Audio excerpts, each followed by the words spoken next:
आज के इस विस्तृत चर्चा में एक ऐसे विषय पर बात होने वाली है जो सतह पर देखने में केवल रंगों, गुलाल और खुशियों का एक बहुत ही सामान्य सा त्योहार लगता है। बिल्कुल, अक्सर लोग यही मानते हैं। हाँ, लेकिन असल में ये रंगों, प्रज्वलित होती आग, प्राचीन पौराणिक कथाओं और 15वीं सदी के एक महान संत और मानव जीव विज्ञान यानी ह्यूमन बायोलॉजी के एक अद्भुत संगम का मास्टर क्लास है। जी, और आज के इस स्रोतों के गहन विश्लेषण के लिए हमने काफी रिसर्च की है, बहुत चौंकाने वाले ऐतिहासिक तथ्य भी निकाले हैं। सही कहा। तो आज की चर्चा का मिशन बस इतना है कि इस जानकारी के समुद्र से वे सबसे महत्वपूर्ण मोती निकाले जाएं जो ये समझने में मदद करेंगे कि एक त्योहार कैसे मनोविज्ञान, समाजशास्त्र और विज्ञान का इतना सटीक मिश्रण हो सकता है। चलिए इसे थोड़ा खोलकर समझते हैं, क्योंकि ये सिर्फ गुजिया खाने और रंग खेलने तक सीमित नहीं है। बिल्कुल नहीं। और अक्सर होता यही है कि हम त्योहारों को सिर्फ एक छुट्टी या जश्न के तौर पर देखते हैं, लेकिन जब इन अलग अलग स्रोतों का गहराई से अध्ययन किया जाता है तो पता चलता है कि चीजें सतह पर जितनी सरल दिखती हैं, उनके पीछे का विज्ञान और इतिहास उतना ही गहरा है। एकदम। ये कोई रैंडम तरीके से शुरू हुई परंपराएं नहीं है, इन्हें बहुत ही सोच समझकर एक खास मकसद से डिजाइन किया गया था। तो शुरुआत करते हैं उन पौराणिक कथाओं से जो इस त्योहार की नींव है, क्योंकि दिलचस्प बात यह है कि होली की उत्पत्ति किसी एक कहानी से नहीं बल्कि कई अलग अलग घटनाओं से जुड़ी है। कई सारी कथाएं हैं। जनसत्ता और स्किल एस्ट्रो के लेखों में उस कथा का जिक्र है जो शायद हर घर में सुनी जाती है, भक्त प्रहलाद और होलिका की कथा। हम सब जानते हैं कि एक अहंकारी राजा था हिरण्यकश्यप, जो खुद को भगवान मानता था जी, और उसका अपना बेटा प्रहलाद भगवान विष्णु का परम भक्त था। फिर हिरण्यकश्यप ने अपने बहन होलिका की मदद ली, जिसे आग में न जलने का वरदान मिला हुआ था। सही बात है। लेकिन जब होलिका प्रहलाद को लेकर आग में बैठी तो वो खुद जलकर भस्म हो गई और प्रहलाद सुरक्षित बच गए। बचपन से हम यही सुनते आए हैं कि ये बुराई पर अच्छाई की जीत है, लेकिन इसके पीछे का लॉजिक कुछ और ही इशारा कर रहा है ना? हाँ, यहाँ जो बात सबसे अधिक आकर्षित करती है वह इस पूरी कहानी का छिपा हुआ मनोवैज्ञानिक प्रतीकात्मवाद यानी साइकोलॉजिकल सिंबलिज्म। Psychological symbolism. ये कहानी केवल एक राजा और उसके बेटे की नहीं है। हिरण्यकश्यप यहाँ चरम अहंकार यानी उस ईगो का प्रतीक है जो चाहता है कि पूरी दुनिया सिर्फ उसी की बात माने, उसी की परिक्रमा करे। मतलब एक ऐसा इंसान जो अपनी सत्ता के नशे में अंधा हो चुका है। ठीक वही। और होलिका उस शक्ति या वरदान का प्रतीक है जिसका खुलेआम दुरुपयोग किया जा रहा है। दूसरी तरफ प्रहलाद हैं विशुद्ध सत्य और निर्दोष भक्ति का प्रतीक।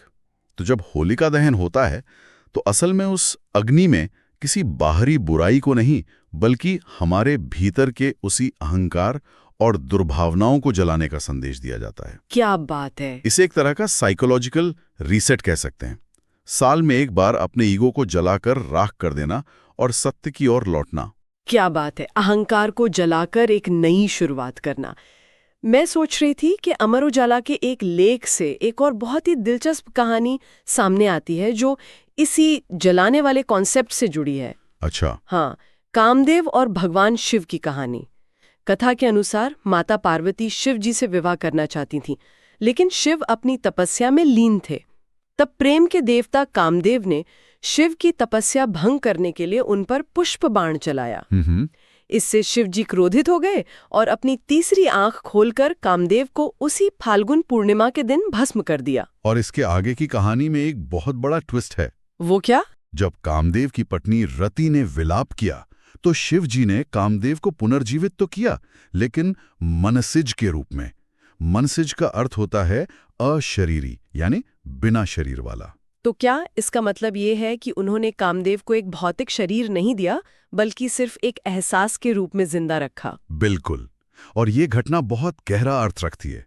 कामदेव का भस्म होना और फिर अशरीरी रूप में वापस आना, ये शारीरिक वासना यानी लस्ट को जलाकर उसे विशुद्ध बिना शरीर वाले प्रेम यानी प्योर लव में बदलने का बहुत बड़ा मनोवैज्ञानिक प्रतीक है। ओहो, ये तो बहुत ही गहरी बात है। हाँ, होली की आग में सिर्फ लकड़ियां नहीं जलती, उसमें दिमाग की सारी नेगेटिविटी, वासना और मलिनता जल जाती है, और जो शेष बचता है वो एक निस्वार्थ और पवित्र प्रेम है। ये तो सच में नजरिया बदलने वाला है। वासना को जलाकर उसे शुद्ध प्रेम में बदलना, इसी विशुद्ध प्रेम और बुराई के अंत की कुछ और कहानियां भी वेब दुनिया और प्रभात खबर के आर्टिकल्स में बहुत विस्तार से दी गई हैं। जी। जैसे पूतना और ढूंढी राक्षसी की कहानी। ये पढ़कर मुझे बहुत हैरानी हुई कि पूतना जो गोकुल में बालकृष्ण को जहरीला दूध पिलाने आई थी, वो असल में पूर्व जन्म में राजा बलि की पुत्री रत्नबाला थी। जी, ये एक बहुत ही रोचक कनेक्शन है। हाँ, जब भगवान वामन ने राजा बलि का सब कुछ ले लिया था, तो रत्नबाला ने क्रोध में आकर सोचा था कि काश मैं वामन को जहर पिला पाती। भगवान ने उस वक्त मुस्कुराकर कहा, तथास्तु, और वही रत्नबाला अगले जन्म में पूतना बनी। कृष्ण द्वारा उसका वध भी फाल्गुन पूर्णिमा के दिन ही हुआ था। लेकिन जो कहानी मुझे सबसे ज्यादा फैसिनेटिंग लगी, वो है राजा पृथु के काल की राक्षसी ढूंढी की कथा। ढूंढी की कथा सच में बहुत खास है, क्योंकि इसका सीधा कनेक्शन आज के होली मनाने के तरीके से है। बिल्कुल। ढूंढी ने भगवान शिव से ऐसा वरदान पा लिया था कि उसे कोई भी अस्त्र शस्त्र, देव, मानव या यहां तक कि कोई मौसम भी नहीं मार सकता था। इसी अहंकार में उसने बच्चों को सताना शुरू कर दिया। लेकिन हर वरदान में कोई ना कोई कमी छूटी जाती है। सही कहा। महर्षि वशिष्ठ ने बताया कि उसकी कमजोरी कोई बहुत बड़ा हथियार नहीं, बल्कि बच्चों का शोरगुल है। सारे बच्चों ने मिलकर गोबर के कंडे, जिन्हें गुलरिया कहा जाता है, सूखी लकड़ियां और घास फूस इकट्ठा करके आग जलाई। बच्चों ने खूब तालियां बजाईं, शोर मचाया, हंसे गाए और उस अग्नि के पास ढूंढी को खदेड़ दिया, जहां वो जलकर भस्म हो गई। और यही वो आहा मोमेंट है। एकदम। मतलब ये कितना अद्भुत है कि एक अजय राक्षसी को किसी सेना ने नहीं, बल्कि बच्चों की एक शोर मचाती हुई टोली ने हरा दिया। बिल्कुल। आज भी होलिका दहन के दौरान बच्चे जो इतना हुड़दंग मचाते हैं, शोर करते हैं और गोबर की गुलरियां की माला अग्नि में डालते हैं, उसके असली जड़ें इसी प्राचीन कथा में छिपी हैं। बिल्कुल। भले ही ये सभी कहानियां अलग अलग कालखंडों की हों, चाहे वो प्रहलाद हों, कामदेव हों, पूतना हों या ढूंढी, लेकिन सभी का सार एक ही है। क्या? अहंकार, अत्याचार और नेगेटिविटी का अंत। और इन सब के अंत के बाद जो उत्सव मनाया जाता है, वो उसी विशुद्ध प्रेम और उल्लास का होता है। यहाँ बात वास्तव में बहुत दिलचस्प हो जाती है, क्योंकि जब हम प्रेम और उल्लास की बात करते हैं, तो राधा कृष्ण वेबसाइट के स्रोत स्पष्ट करते हैं कि होली का असली हृदय ब्रज में धड़कता है। जी, ब्रज की होली तो विश्व प्रसिद्ध है ही। पूरी दुनिया में होली शायद 1 या 2 दिन मनाई जाती होगी। हाँ। लेकिन मथुरा, वृंदावन, नंदगांव और बरसाना में ये उत्सव पूरे 40 दिन चलता है। 40 दिन का उत्सव कोई छोटी बात नहीं है। ये किसी भी समाज के लिए एक बहुत बड़ा कल्चरल कमिटमेंट है। बसंत पंचमी से ये शुरू हो जाता है और फाल्गुन पूर्णिमा तक चलता रहता है। स्रोतों के अनुसार इसकी शुरुआत उस बेहद मासूम पल से होती है जब सांवले कृष्ण ने माता यशोदा से गोरी राधा के रंग की शिकायत की थी। हाँ, वो बहुत ही प्यारा प्रसंग है। और माता ने हंसकर कहा था कि जा राधा के चेहरे पर अपनी पसंद का रंग लगा दे। बस वहीं से ये परंपरा शुरू हो गई। ब्रज की होली के जो विविध रूप हैं, वो भारतीय संस्कृति की विशालता को बहुत खूबसूरती से दर्शाते हैं। जैसे बरसाना की लठमार होली को ही ले लीजिए। हाँ, वो तो एकदम अलग ही अनुभव है। बाहर से देखने वाले को लग सकता है कि ये क्या हो रहा है। नंदगांव के पुरुष रंग डालने आते हैं और बरसाना की महिलाएं लाठियों से उनका स्वागत करती हैं। बिल्कुल। लेकिन ये कोई युद्ध नहीं है। ये प्रेम, हास्य और ब्रज की नारी शक्ति का एक अनूठा प्रदर्शन है। इसमें महिलाओं का सम्मान और एक सांस्कृतिक गरिमा छिपी है। और लाडली जी मंदिर की लड्डू होली, जहां सच में लड्डू फेंके जाते हैं। फिर बांके बिहारी मंदिर की सात्विक फूलों की होली, जहां कृत्रिम रंगों की जगह गुलाब, गेंदा और टेसू के फूलों की बारिश होती है। इन स्रोतों को पढ़ते हुए एक और बहुत ही भावुक कर देने वाली परंपरा का जिक्र मिला, विधवा होली। जी, ये हाल ही के वर्षों में बहुत बड़ा बदलाव आया है। सदियों पुरानी रूढ़ियों को तोड़कर जब सफेद साड़ियों में लिपटी वृंदावन की विधवा महिलाएं एक दूसरे पर गुलाल उड़ाती हैं, तो वो दृश्य करुणा और सकारात्मक बदलाव का सबसे अद्भुत संदेश देता है। सही बात है। सफेद रंग का अचानक से लाल, गुलाबी और हरी रंगों में बदल जाना, ये एक बहुत बड़ा स्टेटमेंट है। साथ ही हवा में गूंजते रसिया, लोकगीत और ठंडाई, गुजिया, मठरी का स्वाद इस पूरे माहौल को एकदम जीवंत कर देता है। अगर हम इसे व्यापक दृष्टिकोण से जोड़ के देखें, तो ये सब जो आज ब्रज में हमें इतना भव्य और सुंदर दिखता है, वो शायद सिर्फ किताबों में दर्ज एक मिथक ही रह जाता। अगर इतिहास के एक महान संत ने अपना पूरा जीवन इसके लिए समर्पित न किया होता। अच्छा। यहाँ विकिपीडिया का स्रोत एक बहुत ही महत्वपूर्ण ऐतिहासिक तथ्य सामने रखता है। 15वीं सदी के महान संत श्री चैतन्य महाप्रभु, जिन्हें निमाई या गौरांग भी कहा जाता था, उनकी भूमिका इस पूरे ब्रजमंडल को पुनर्जीवित करने में सबसे अहम है। जी हाँ, ये वो हिस्सा था जिसने मुझे सच में हैरान कर दिया। स्रोत बताते हैं कि उन्होंने महज 24 साल की उम्र में संन्यास ले लिया था। बिल्कुल। और आज जो वृंदावन का स्वरूप है, जहाँ करोड़ों लोग होली खेलने जाते हैं, उसे फिर से खोजने और बसाने का श्रेय उन्हीं को जाता है। चैतन्य महाप्रभु ने 32 अक्षरों वाले हरे कृष्ण महामंत्र, जिसे तारक ब्रह्म महामंत्र कहा जाता है, उसका घर घर प्रचार किया। उन्होंने नवद्वीप से अपने सबसे प्रमुख अनुयायियों, जिन्हें क्षण गोस्वामी या 6 गोस्वामी कहा जाता है, जिनमें रूप गोस्वामी, सनातन गोस्वामी, जीव गोस्वामी आदि शामिल थे, उन्हें वृंदावन भेजा। तो मतलब उन्होंने एक पूरी टीम भेजी वहां। हाँ, इन गोस्वामियों का काम सिर्फ भजन करना नहीं था। उन्होंने वहां रिसर्च की, लुप्त हो चुके पवित्र स्थानों को खोजा और 7 मुख्य देवालयों की स्थापना की, जिनमें गोविंद देव, मदन मोहन जैसे विशाल मंदिर शामिल हैं। यानी उन्होंने भक्ति को सिर्फ एक व्यक्तिगत अनुभव तक सीमित नहीं रखा, बल्कि उसे एक पूरा इंफ्रास्ट्रक्चर दिया। बिल्कुल। और सबसे बड़ी क्रांति ये थी कि उन्होंने जाति, पात, ऊंच नीच की सारी दीवारों को पूरी तरह से गिरा दिया।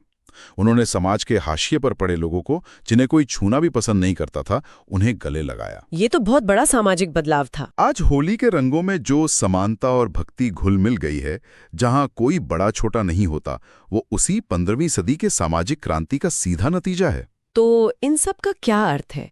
क्या ये त्योहार सिर्फ भक्ति, इतिहास और पौराणिक कहानियों तक ही सीमित है? नहीं, इससे आगे भी बहुत कुछ है। यहाँ पर वेब दुनिया और स्किल एस्ट्रो के स्रोत इस पूरी चर्चा को एक बिल्कुल नए और वैज्ञानिक धरातल पर ले जाते हैं, क्योंकि अक्सर लोग सोचते हैं कि प्राचीन परंपराएं केवल अंधविश्वास हैं, लेकिन इनके पीछे जो मानव जीव विज्ञान और पर्यावरण विज्ञान छिपा है, वो दिमाग हिला देने वाला है। सही कहा। इस विज्ञान को समझने के लिए सबसे पहले हमें मौसम के बदलाव को समझना होगा। होली का त्योहार शिशिर ऋतु यानी भयंकर सर्दी की समाप्ति और बसंत के आगमन पर आता है। ये एक ट्रांजिशन पीरियड है। बिल्कुल, मौसम बदल रहा होता है। इस समय शरीर में बहुत ज्यादा सुस्ती, थकान और आलस्य भर जाता है। हमारा नर्वस सिस्टम प्राकृतिक रूप से एक शिथिल अवस्था में होता है। और इसी सुस्ती को तोड़ने के लिए ही होली में इतना तेज संगीत, ढोल, नगाड़े और जोर जोर से गाने की परंपरा बनाई गई है। ये कोई रैंडम शोर नहीं है। एकदम सही। ये सब मानव शरीर को झकझोर कर जगाने और उसमें नई ऊर्जा का संचार करने के लिए डिजाइन किया गया है। बिल्कुल। लेकिन विज्ञान यही नहीं रुकता। होलिका दहन का जो जीवाणुनाशक यानी बैक्टीरियोसाइडल प्रभाव है, वो तो और भी चौंकाने वाला है। बैक्टीरियोसाइडल प्रभाव? हाँ।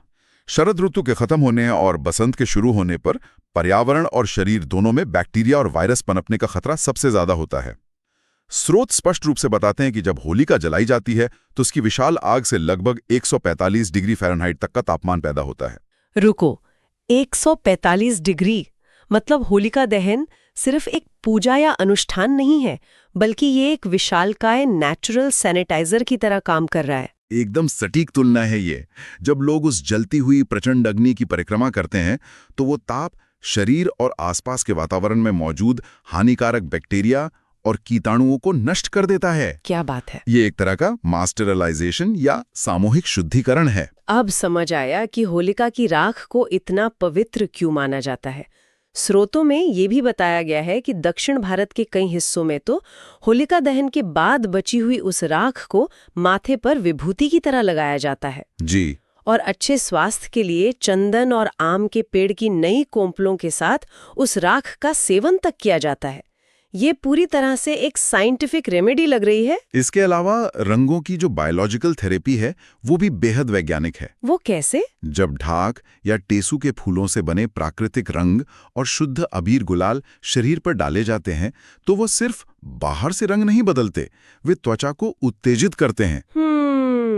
जीव विज्ञानियों के अनुसार ये प्राकृतिक रंग त्वचा के पोरों यानी रोम छिद्रों के जरिए शरीर में समा जाते हैं और शरीर के आयन मंडल, जिसे अंग्रेजी में आयनोस्फेयर कहते हैं, उसे मजबूती प्रदान करते हैं।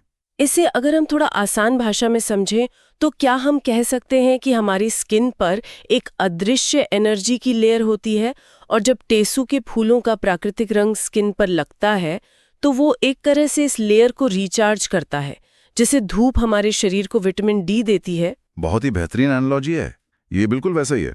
ये प्राकृतिक रंग सीधे तौर पर हमारी स्किन और मानसिक स्वास्थ्य को एक सुकून देने वाला हीलिंग इफेक्ट देता है। और अगर हम इसके सामाजिक मनोविज्ञान यानी सोशल साइकोलॉजी की बात करें तो वो भी किसी विज्ञान से कम नहीं है। बिल्कुल। रंग लगने के बाद क्या होता है? अमीर, गरीब, ऊंच नीच, बॉस और कर्मचारी, सबका भेद मिट जाता है। हर चेहरा लाल, पीला, हरा दिखने लगता है। कोई पहचान में नहीं आता कि कौन किस ओहदे का है। सही कहा। ये समाज में एक दूसरे के प्रति जुड़ाव और बराबरी स्थापित करने का दुनिया का शायद सबसे बड़ा और सबसे प्रभावी वैज्ञानिक उपकरण है। साथ ही बसंत में पुराने पत्तों और कूड़े कचरे को जलाकर जो सफाई अभियान चलता है वो पूरे समाज में एक जबरदस्त सकारात्मक ऊर्जा का प्रवाह करता है। तो इस पूरी विस्तृत चर्चा का सार यही है कि होली का ये त्योहार केवल बाहर से फेंके जाने वाले रंगों का इवेंट नहीं है। अगर पौराणिक रूप से देखें तो ये अपने भीतर के अहंकार को होलिका की अग्नि में भस्म करने का अनुष्ठान है। जी।